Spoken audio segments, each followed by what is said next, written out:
Phil O'Reilly, we will come back to you. June McCabe, there are more than 22,000 Māori out of work at the moment. How are these changes going to affect them? The stories that I get are about the opportunity that they're getting in the first 90 days to actually prove themselves. They would not have got that opportunity in other circumstances because, in reality, they do, present possibly as a higher risk candidate compared to somebody else. But, we've got to start somewhere. So this has enabled some employers to take what is described as a risk and bring them on board. Are Māori getting a better chance out of this? What I've heard from June and Phil is entirely patronising to Māori and Pacific workers. Employers don't employ people out of sense of charity. They run in a business. They want someone to do the job.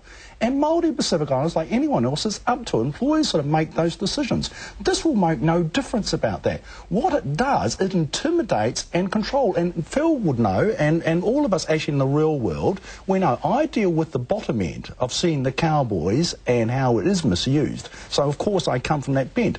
Here's an example. 2 weeks ago, because I think you've got to bring it down. Young girl, 17. A guy who's the boss is my age, puts her on the late shift, takes her home.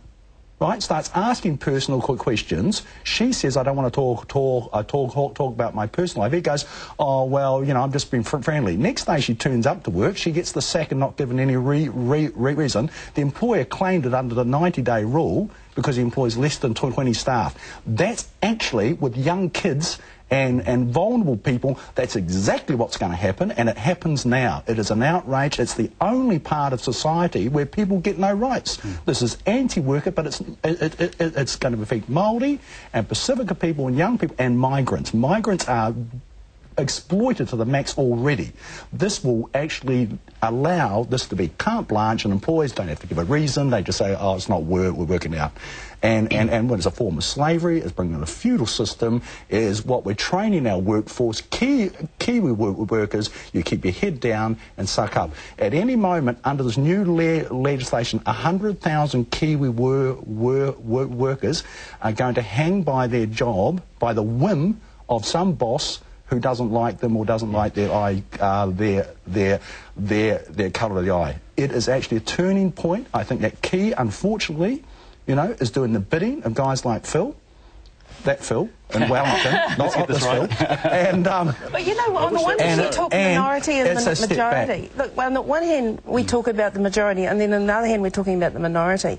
In a general sense, surely this policy is actually good employers. A good employer. The good employer doesn't need this. No, June, they don't need it. That's the truth of it. Good employers know it's about being decent. They give someone a chance. They say, look, you're not doing the job we need. Most of what good employers do, they put proper training in and support. Bad employers, it will allow them to carry on being careless and irresponsible. Okay, let's bring back Phil O'Reilly, because therein lies the danger, isn't it? The bad employers abusing these changes or abusing the law. And let's just get this right. The worker has some rights during this period too, and the fact situation that Matt mentions, they may well have a sexual harassment claim, or they may well have a claim based on rights or their sex or whatever it might have been. And let's face it, losing a job can be a highly stressful thing, whether you've worked for a company for 1 day or for 20 years. So it's never a nice thing, all of this. What we really want to do, though, is actualise employment. We want to get people into as many jobs. And Matt makes the point that good employers won't do this. Well, in fact, I know many good employers, many hundreds of good employers, who are frightened to take on staff because of what they perceive to be the risks of doing so. They get someone that just doesn't work out, and all of a sudden they're faced with a big personal grievance claim. And as a result of that, they just don't make the hiring decision. And we want to stop that happening. We want to get Phil, people they were into making the jobs hiring decision for the 9 years under a Labor government when we had close to full employment. But let's get this right. What this law is about is that it gives the right of unjustifiable dismissal.